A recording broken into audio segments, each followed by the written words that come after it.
Welcome to part two of my discussion on risks in retirement and hopefully how to manage them. Today I'm going to be going over those risks associated with aging. The first one, probably the least surprising and the biggest ticket item, is healthcare expense. For many of us, when we were in the workforce, we had some type of group insurance policy, so you really didn't think about it much. But transitioning into retirement, you've got a budget for that. And for most of us in retirement, it's going to be an expense covering Medicare, which may or may not be as cost efficient as what you were dealing with before. And keep in mind also that things like prescription coverage and dental coverage are extra ticket items in Medicare. Additionally, if you retire before age 65, there's a gap you have to fill and an insurability issue because Medicare doesn't start until age 65. The second risk is long-term care, and I put this up on purpose because a lot of people misunderstand. They think Medicare pretty much covers long-term care. It does not.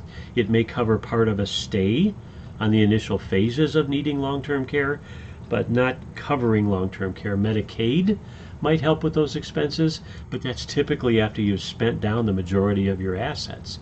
This may be the most important discussion you have with your financial professional outside of covering your basic expenses.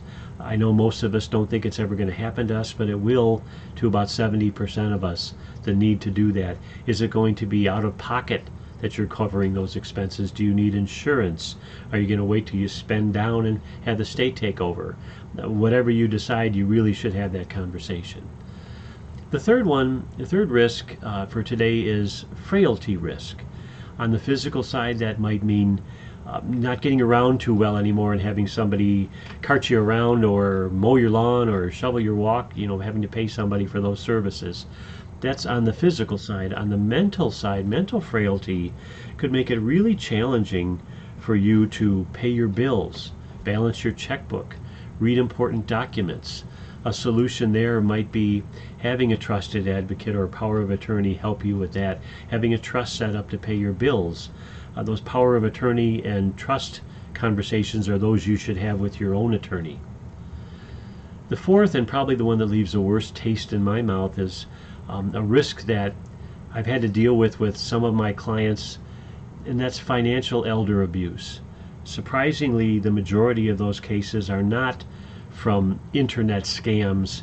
Their perpetrators are family members, friends, neighbors, or caregivers. A typical victim might be a woman 70 to 89, however, many older men are also taken advantage of. Again, a solution there might be, one solution, having a power of attorney to take care of your finances. I know in our office we try to establish a trusted contact so that if we are concerned with a client, maybe they're nervous talking about finances or spending a little bit too much or continuing to forget what we talked about, we have the ability to reach out to an advocate and express our concerns. Well, next week I'm going to be talking about some of the risks in retirement that people are most familiar with, and that would be investment risks. So hopefully you'll stay tuned for next week's discussion.